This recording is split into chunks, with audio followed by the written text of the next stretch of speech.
Vamos con más caso Francisca Cadenas, y es que la abogada de la familia va a pedir prisión permanente revisable para los dos hermanos, para los dos investigados, si se confirma el móvil sexual.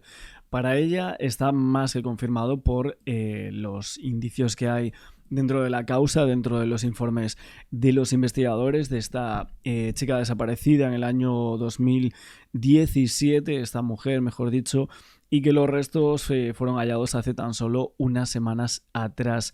Obviamente lo que decía la abogada es que si se confirmara el móvil sexual, en este caso llegaría hasta las últimas consecuencias y pediría la prisión permanente revisable para los dos hermanos investigados. Que sí, durante la instrucción se sigue teniendo elementos que le hicieran pensar que ha habido un móvil sexual, que va a luchar hasta el final para que se sepa toda la verdad. Esto lo decía para la agencia EFE, añadiendo que se iba a esclarecer los hechos, se iba a proteger y a hacer justicia a la familia y la memoria de Francisca Cadenas. Obviamente también comentaba o no confirmaba el tema del ADN en algunos objetos, algunas cosas como los dientes, ¿no?, de los cuales hablábamos, de los cuales por el momento no se sabe si son de Francisca o no. Veremos si realmente esto es así. Aún hay algunas dudas, como si Francisca acudió a la casa a preguntar por el estado de salud de aquel tío que tenían enfermo en esa casa, o en realidad la raptaron, que para mí es otra de las teorías que la UCO tiene en la mente, que nosotros hemos comentado por aquí en algún momento. Algunas preguntas que le hacían a esta abogada es que cómo podía dar tiempo a salir tantas cosas en tan poco tiempo, ¿no? Claro, realmente se han filtrado muchas cosas a los medios de comunicación muy rápido. Ahora sí que se va a ir diluyendo el caso un poco, pero casi siempre sucede esto en este tipo de casos criminales. Es cierto que para la familia es muy doloroso, sobre todo en un inicio. Luego ya se irán desconociendo o se irá posponiendo, poniendo un poco de pausa a esa información que está saliendo a día de hoy en medios de comunicación. Pero ella dice, la familia está sufriendo muchísimo con todo esto, que llevaban 9 años sufriendo lo indecible por no saber dónde estaba su madre o su pareja y demás.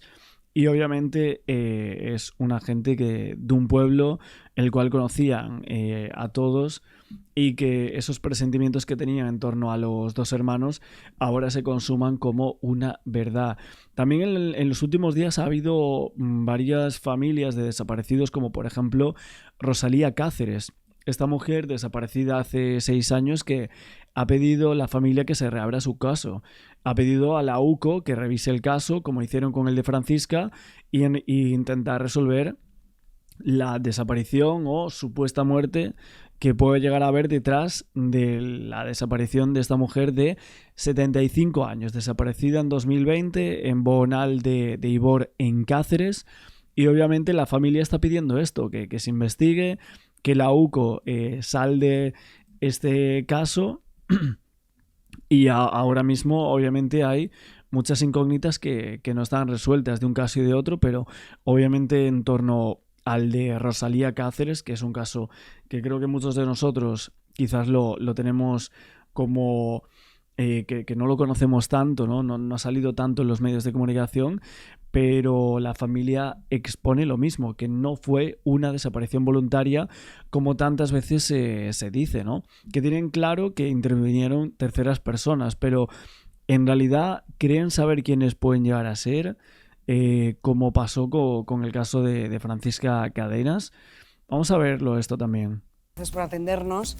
¿Ustedes creen que todavía queda mucho por saber, que hay incógnitas como averiguar quién fue la última persona que habló o la vio a Rosalía? Bueno, hay muchas incógnitas en la investigación que no están resueltas. No solo por la última persona, es que la vieron varias personas durante su recorrido y la Guardia Civil investigó a otras muchas por otras razones. Estas personas se les tomó declaración y supongo que se contrastaron coartadas. Lo que pasa es que nosotros vemos que no está todo contrastado y no está todo verificado. Hay muchísimas incógnitas por contestar. Por otro lado, tienen una hipótesis en la que establecen... Salvador, sitúenos usted o concrete qué incógnitas quedan por averiguar a su juicio.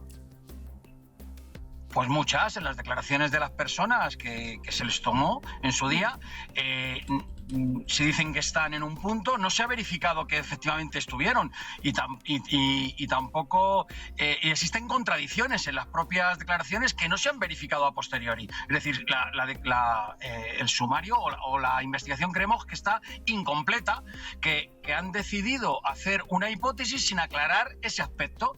Ellos han hecho una hipótesis en la que deciden en sus conclusiones que se ha perdido en el campo, pero también esa hipótesis también está llena de incógnitas que tampoco nos contestan. Madre mía, ¿cómo desaparece Rosalía, Salvador?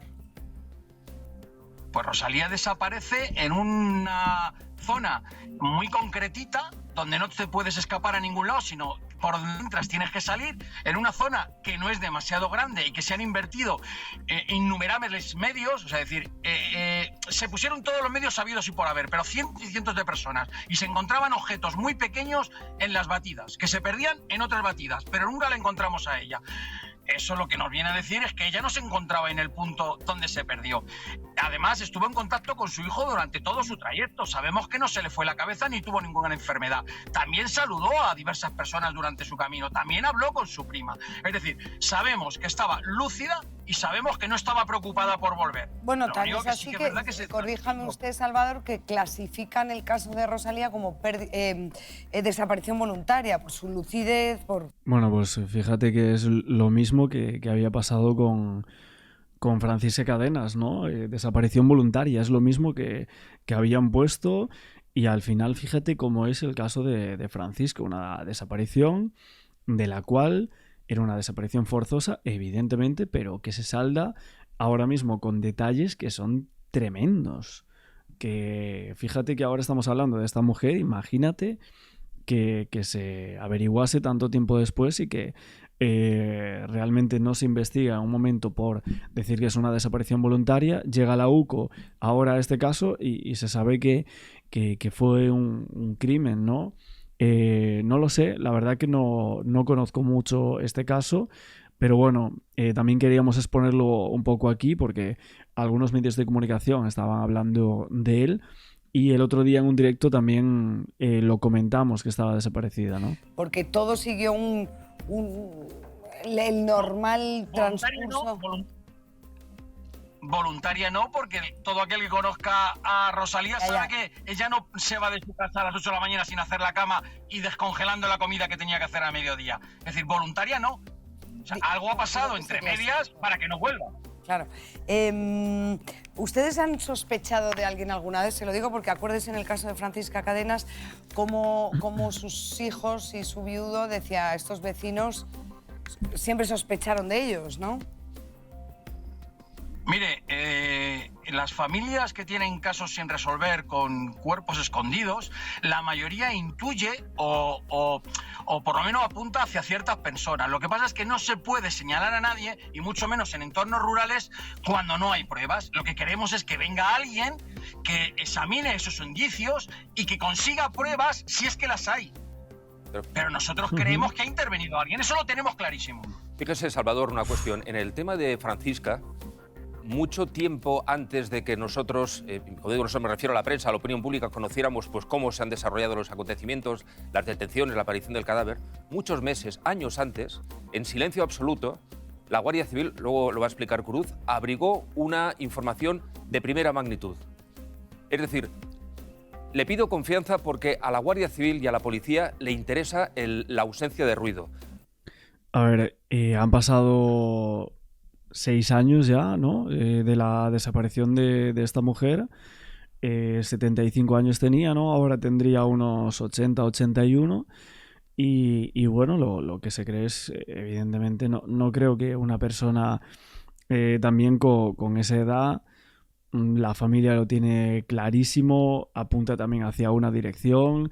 Es que estamos viendo un caso muy parecido, al de Francisca, por el contexto, ¿no?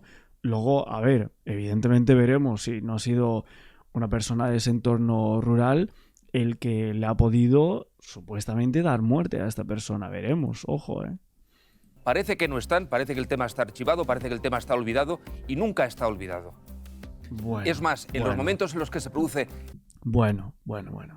Hay un montón de casos de desapariciones que están olvidadísimos. Es que no mintamos tampoco a la gente. Esos parones temporales, cuando no se produce la presión mediática, cuando no estamos encima de los periodistas, es cuando la policía consigue que aquel que eventualmente haya hecho alguna cosa mal hecha, pues la haya secuestrado, haya acabado con su vida o lo que fuera, baje la guardia, como ha ocurrido en el tema de Francisca, baje la guardia y sea mucho más fácil su operación. En ese sentido le pido, vamos, es difícil, ¿no? Porque es un poco consuelo muy ingenuo, si me permite, pero le pido confianza en ese sentido.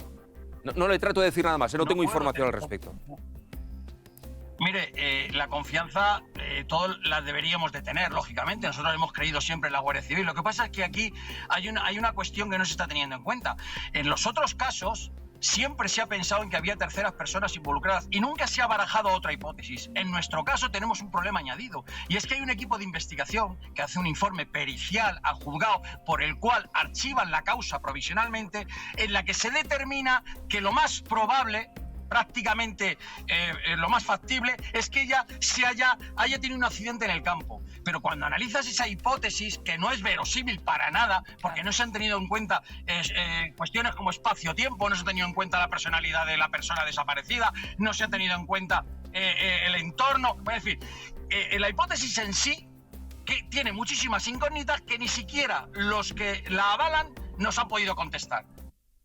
O sea, la hipótesis principal de este caso, por lo que está diciendo el familiar, que nosotros de esto no tenemos ni idea, es que hubo un accidente en el campo por el cual desaparece esta mujer.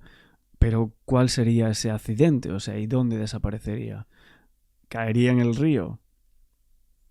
O sea, desaparece en el río, ¿no? Esta es la hipótesis. No estoy seguro si es esto lo que se está manejando. Tendría que ver como un mapa justo de esa zona, pero creo que en esa zona pues era justo una parte que un camino, ¿no? Que desembocaba en un río, ¿no? Si no me equivoco, creo haber visto algunas imágenes y demás. Y lo que creen los investigadores es eso, ¿no? Que se habría caído, ¿no? En una zona cercana al río con rocas, y ahí pues había perdido el conocimiento y se produce la muerte de esta mujer, ¿no? Bueno, y no se encuentra porque es difícil encontrar el cuerpo en ese río, ¿no? No estoy seguro de si realmente es esta la hipótesis, pero bueno, con las palabras que ha dicho su familiar, pues me puedo llegar a entender que será eso, ¿no? Por lo tanto, ¿qué problema tenemos? Que hay que levantar esa hipótesis que nosotros creemos que no tiene fundamento. O sea, no se está yendo por la vía, por buscar la otra vía, porque ya se ha determinado una vía. Esto significa que el equipo de investigación no sigue con el caso, porque ya han decidido lo que ha pasado. Ese es el problema que tenemos. O sea, lo que tenemos es una desesperación absoluta porque necesitamos que alguien venga y verifique todas las dudas que tenemos y nos dé respuesta a esas dudas que tenemos. Lo que tenemos es un abandono institucional totalmente. Salvador, el caso policialmente está abierto. 4 años que no entra un papel en el juzgado. No, dice Quílez que el caso policialmente está abierto, cosa que nos alegramos para consuelo de la familia. Gracias por estar esta tarde con nosotros, Salvador. Gracias, de verdad. Muchas gracias. Bueno, la verdad es que lo que dicen es que según la reconstrucción de los hechos, esta mujer, Rosalía, sale a caminar alrededor de las 8 de la mañana, muy pronto, por una zona muy próxima al pueblo, donde ella solía hacer esas caminatas, y durante ese paseo mantiene varias conversaciones con uno de sus hijos, incluso con una prima. Llamadas que constituyen los últimos contactos confirmados con esta señora, y poco después deja de responder al teléfono móvil y desde entonces se pierde completamente su rastro. Es una noticia que moviliza a la Guardia Civil muy rápido, o sea, la Guardia Civil está allí rápidamente, y a muchos vecinos de esa localidad, un municipio pequeño llamado Boonal de Ibor, donde apenas vivían unos cientos de habitantes, y de hecho Rosalía Cáceres, que es esta mujer desaparecida, ella era de Madrid, o sea, estaba ahí en el pueblo en 2020, básicamente por el tema de la cuarentena, ¿no? Por el COVID. Y en el pueblo la decían la Rosa, ¿no? Decían que era una mujer muy tranquila, que acostumbraba a dar paseos por los caminos cercanos al pueblo, y la noticia obviamente caló muchísimo en toda esa comunidad de ese pueblo, aunque llevamos más de 5 años una búsqueda que no tiene ningún tipo de resultados, y que para los despliegues que hubo no se encontró ni un solo indicio, ni ropa, ni pertenencias, ni señales de un posible accidente como aquí están comentando. Muy difícil, un caso muy complicado al parecer, según dice la investigación, y que obviamente hay un dolor en esta familia que está sin respuestas, y que para la familia tienen la sospecha total de que alguien está implicado en lo ocurrido en la desaparición de esta mujer. Esta es Rosalía Cáceres. Desapareció en Boonal de Ibor el 25 de mayo de 2020. Salvador, este es el último punto en el que alguien ve a Rosa. Sí, hay una persona que tiene el ganado en esa zona. Fue la última que la vio entre las 10:30 y las 11. La Guardia Civil ha estado tomando declaración a todas las personas que tuvieron contacto con ella y a muchos vecinos del pueblo. No sabemos si realmente alguna de esas personas que en su día tomaron declaración, para ellos pueden ser sospechosos de algo. La verdad es que no tenemos ni idea.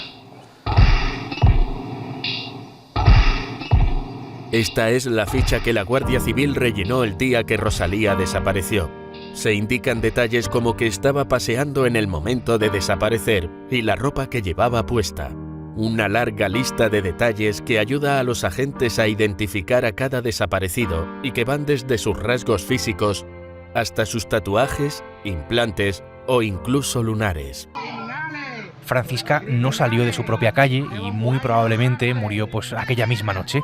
Su cuerpo ha sido encontrado enterrado bajo el suelo a solo 2 casas de la suya, en un patio que estaba ocupado por baldosas, macetas y una lavadora. El cuerpo estaba semidesnudo, con bridas y una mordaza con restos de haber sido sujetada de alguna manera y descuartizado. Allí ha estado oculto casi 10 años, en Hornachos, en su pueblo, en Badajoz, justo al lado de su familia. Y nosotros enemigos no tenemos, que sepamos, esto es un pueblo muy pequeño, nos conocemos todos. Y es eso, que es una cosa muy rara. Estamos haciendo búsquedas todos los días, mañana y tarde, con la esperanza de que aparezca pronto y viva, claro, y sana. Mi compañero David Vigario es periodista del Mundo en Extremadura. Hola David, ¿qué tal? Hola, muy buenas, Javier. David, este caso está lleno de incógnitas que tienen que ver con el cómo, el cuándo y el con qué mataron a Francisca. De eso a la motivación, si es sexual, impulsiva o premeditada, y también, por supuesto, la incógnita que tiene que ver con la responsabilidad, con cuántas personas participaron en el asesinato de Francisca. Empecemos, David, si te parece, por la reconstrucción, porque sabemos que Francis, que es como se la conoce, sale de su casa para acompañar a la hija de unos amigos a la que estaba cuidando hasta el coche de sus padres, que está a muy pocos metros de su casa, pero lo que ocurre es que Francis nunca vuelve a casa. Y ella sale de casa sobre las 11 de la noche porque durante toda la tarde, como es habitual, está atendiendo a la hija de un matrimonio conocido suyo, que la cuida durante prácticamente todas las tardes del año. Y como la hija tiene con ella mucha empatía, la acompaña al coche del matrimonio, situado en una calle paralela, para despedirse de ella. Está con ella en la vivienda su hijo menor, José Antonio, y le dice: no te muevas de aquí porque ahora mismo vengo y te hago la cena. Nunca llega y su hijo, alarmado, ve pasar el tiempo, llama por teléfono al matrimonio Le dicen que le han dejado bien, que le han dejado justo cuando ellos han partido con el coche y no saben nada más. Y a partir de ahí suenan todas las alarmas. Detalles que no sabemos, pues no sabemos lo que ocurre exactamente en esa distancia tan corta, unos 50 metros como mucho, porque ella, Francisca, estaba volviendo a su casa, estaba a tan solo unos pasos, y así es como lo dicen los testigos, los padres y un testigo con el que se cruza que la ve que está volviendo a casa. Lo que pasó, pues tuvo que suceder básicamente en su calle, que es la calle Nueva de Hornachos, un antiguo callejón antes sin salida, al que le habían abierto una especie de pasaje peatonal para conectarlo con la calle, pues donde estaba, por ejemplo, el coche del matrimonio amigo al que Francisca está llevando a su hija. Con lo cual, hablamos de un entorno con muy poco movimiento y no, desde luego, movimiento de coches. Quédate con este dato que es crucial. A 2 casas de la de Francisca está la casa de los hermanos Julián y Manuel González, Juli y Lolo. Juli ha confesado, hoy los dos están acusados, con lo cual, David, todo pasa en esa calle. Nada, yo he estado allí, es una calle muy empinada, una calle del centro de la localidad, que apenas supera los 3.000 habitantes, donde prácticamente se conocen todos en el pueblo, pero es que en esa calle, pues evidentemente se conocen los vecinos, está su casa, hay una casa intermedio de otros vecinos y en la siguiente viven estos 2 hermanos. En la noche de autos solo está uno de ellos, en principio, acompañando a su tío que está enfermo. El otro hermano, Lolo, el mayor de 55 años, tiene coartada, dice que está en Mérida visitando a su padre que está enfermo, le había dado un ictus y que está ingresado en el hospital de Mérida.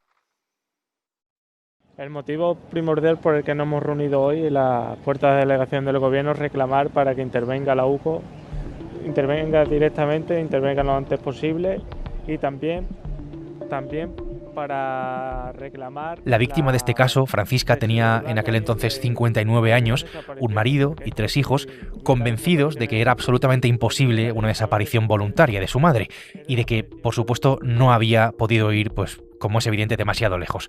Poco después de la desaparición, este dato pues es curioso, ¿no?, recordarlo a día de hoy, su hijo José Antonio pedía la intervención de la UCO. La UCO es la Unidad Central Operativa de la Guardia Civil que está especializada en delitos, pues, en fin, que son complejos y que son graves, por ejemplo, como desapariciones pues de este tipo. Eso, la intervención de la UCO no ocurre hasta el año 2024, hasta hace 2 años, que es cuando el caso pues da un giro total, después de haber estado archivado incluso durante 5 años. Son 16 meses de presión, con una presencia constante en el pueblo de los miembros de la UCO, de los agentes, buscando el desgaste psicológico de los 2 sospechosos, que también, por cierto, pues esto hay que decirlo, eran los sospechosos de la propia familia, con intervenciones incluso telefónicas, con micrófonos. Y un dato que es curioso también, que nos ayuda, creo, a entender un poco mejor, pues, por qué se ha, digamos, resuelto este caso, porque hemos sabido, porque han llegado a descubrir dónde estaba el cuerpo. Ese dato es que este equipo de la UCO es el mismo equipo de la UCO que resolvió el caso de Manuela Chavero, que es un caso muy similar y muy cercano, incluso también geográficamente, a este de Francisca Cadenas. Desde el primer momento, el hijo, José Antonio, el hijo menor, tuvo una corazonada de que podían ser estos 2 vecinos por cómo respondieron esa misma noche que desaparece Francisca. Ponen micrófonos en su vivienda con orden judicial, ponen micrófonos en los coches de ambos hermanos, hacen seguimientos de ellos, rastrean, le ponen incluso carteles de la propia Francis desaparecida en sus coches y finalmente van estrechando cada vez más el cerco, reconstruyen sobre la misma calle lo sucedido, entrevistan a vecinos. Todo daba la impresión de que querían ponernos nerviosos para que cometieran un error hasta que finalmente se descubren los restos óseos. A Juli y a Lolo les gustaba hablar mucho. No vais a encontrar nada, no la vais a encontrar, que le den por culo. Juli habla dentro de su coche y sus grabaciones están plagadas de comentarios vejatorios hacia Francisca y su familia, hablando de ella en un contexto siempre sexualizado, según la UCO. Avenida Francisca Cadenas, estaba buena, ¿eh? También Lolo hablaba en el coche sobre Francisca. O la tenías que pinchar todo el día, fum, fum, fum, la Francisca. Pero una última conversación convence a los investigadores de que el cadáver de Francisca sigue en la casa. Lo del rincón es lo que más mal rollo me está dando. Esta es parte de la reconstrucción de esas conversaciones entre los hermanos, que lo que revelan es directamente una obsesión bastante clara por la víctima. Porque una de las grandes incógnitas en este caso es por qué fue asesinada Francisca. Básicamente, el móvil del crimen, si fue premeditado, si fue impulsivo. Las grabaciones, David, sugieren desde luego una fijación sexual por parte de los hermanos hacia Francisca. Ellos tienen 50 y 55 años, están solteros. No, la palabra adecuada no es agricultores porque no se dedican todo el día a esta actividad, pero sí tienen algunos olivares, aceitunas, también trabajan con el sector del porcino, en fin, pero prácticamente apenas tienen oficio ni beneficio, se pasan muchas horas en el bar. 2 personas solas y en solitario. Y vivían obsesionados con su vecina, que tenía 59 años, que estaba casada, de hecho habían ido a la boda de uno de los hijos y tenían una relación de amistad, como siempre ocurre en los pueblos, pues muy cercana, se preguntaban cómo estaban sus familiares enfermos, se saludaban en la calle, pero ellos siempre, luego eso se ha descubierto con las grabaciones que son horas y horas de la UCO, de que tenían y estaban obsesionados desde el punto de vista sexual con esta mujer, con su vecina. Faltan por conocer muchos detalles. Él tiene una versión que dio en exclusiva esta semana al Mundo. Juli, que él no va a buscarla a la calle, sino que es ella quien entra en su casa. Las puertas en los pueblos suelen estar medio abiertas y más durante primavera, verano. Y entra en su casa para preguntar cómo está su tío, que estaba enfermo, que le descubre metiéndose unas rayas de cocaína, que le recrimina por ello, que hay una fuerte discusión, que le da un golpe y que muere en el acto de forma súbita. Esa es la versión que ha dado esta semana en exclusiva al diario El Mundo, que ha accedido al sumario y que es lo que justifica o lo que él dice que no tuvo intención, sino que en un arrebato pues la mató después de una fuerte discusión y con el atenuante de las drogas. Que eso sea verdad o no, eso es lo que dice él.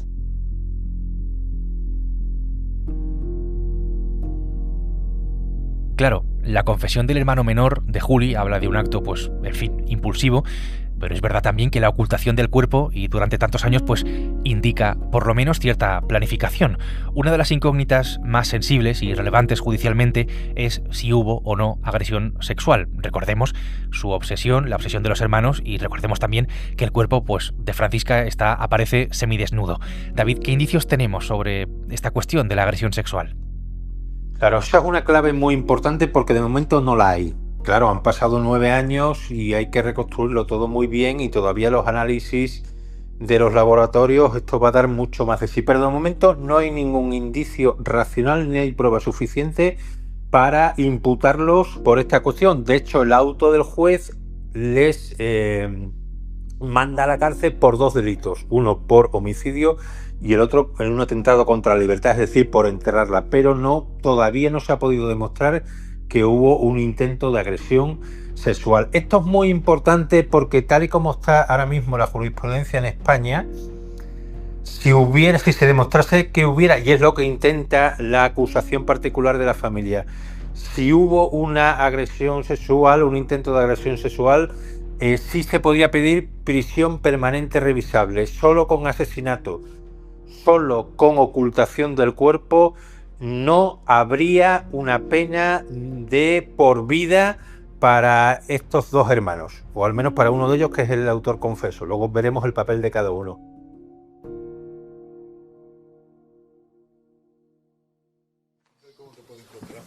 Pero claro, eso lo sabemos nosotros. Estaba en el hospital de Mérida. Yo salí del hospital de Mérida a las 11 y algo. ¿Su hermano se encontraba en casa? No lo sé, mira, es que no podemos decaer. De los 2 sospechosos, uno confiesa que es Juli, este es Lolo, dice que no sabía nada, que aquella noche estuvo en el hospital de Mérida, es decir, que no estuvo en casa, que estuvo muy lejos de su casa. Otra de las grandes incógnitas tiene que ver directamente, precisamente con esto, con la participación de los hermanos en este crimen, porque la logística, es verdad, del enterramiento y la convivencia en la misma casa durante 9 años, pues es uno de los elementos más cruciales y más enigmáticos para esta investigación. ¿Participaron los 2? Esa es la pregunta. Pues esto es lo que sospecha la Guardia Civil por los indicios que tiene, los indicios que hay. La ocultación tan compleja, la destrucción conjunta de pruebas, las conversaciones entre los 2. ¿Es creíble con todo eso la confesión del hermano menor? Pues bueno, es otra de las preguntas, otra de las incógnitas, que en este caso esa confesión creo que puede encajar con una estrategia, digamos, legal.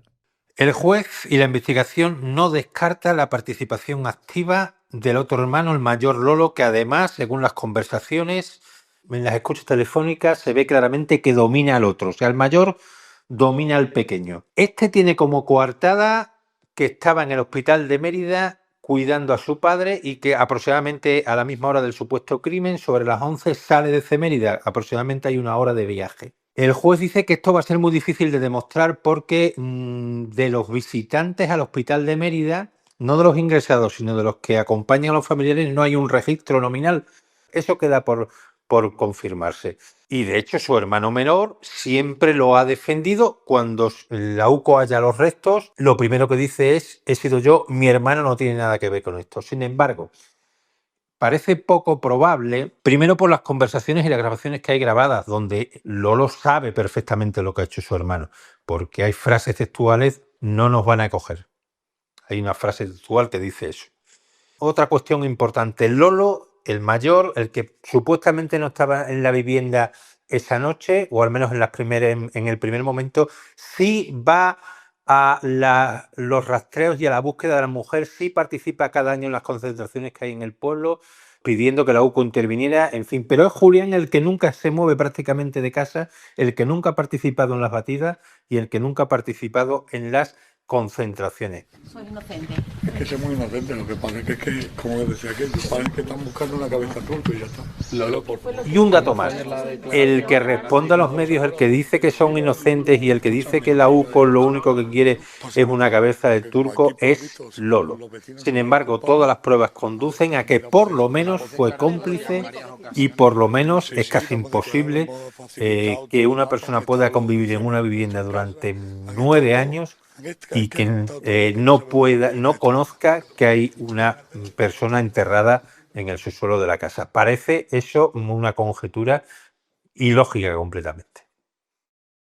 Lo que hemos vivido durante estos años ha sido demoledor, nos ha destrozado emocionalmente y no somos la misma persona que éramos antes de ocurrir todo esto. Es decir, te vas desgastando emocionalmente.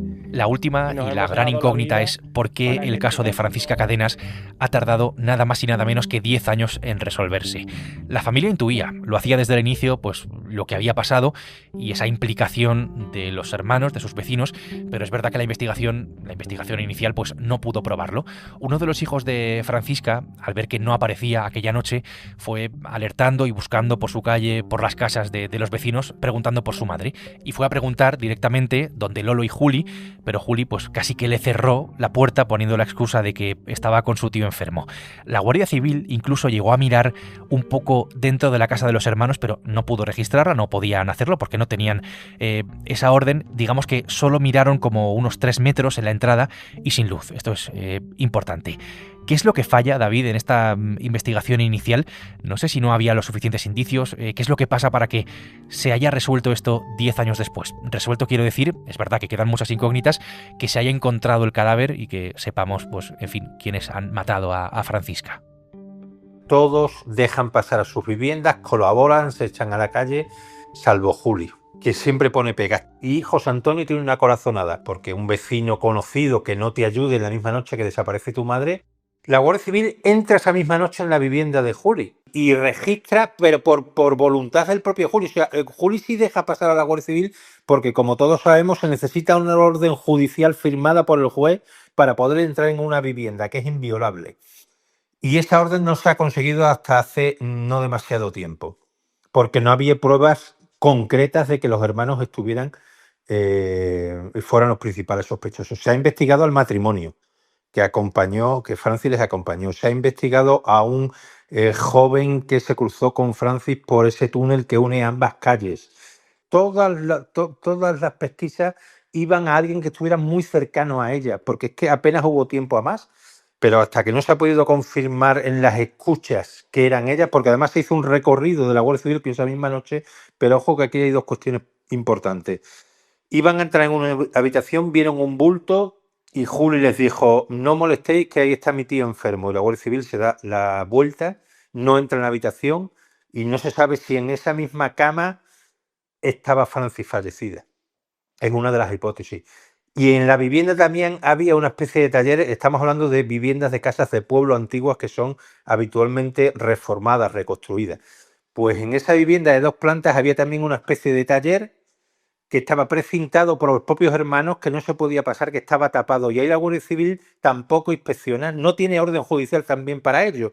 Y estamos en las primeras horas desde que ha desaparecido Francis. Esa es la clave, porque ahora la investigación de la UCO está convencido de que si se hubiera entrado a fondo en la vivienda, pero claro, se necesitaba una orden judicial que en ese mismo momento no se tenía. Y por lo tanto la Guardia Civil ahí no profundiza bien, no realiza una inspección ocular importante y quizás ahí se dejó pasar la clave. No sabemos ya, seguramente quizás Francis estuviera fallecida, pero bueno, por lo menos la familia no hubiera pasado el calvario de estos 9 años. Es muy duro, creo que para cualquiera que pueda ponerse en el lugar de esta familia, 10 años con Francisca, con su madre, con su mujer, pues oculta al lado de su propia casa. Estas son las claves y estas son las incógnitas que todavía quedan por resolver sobre este caso,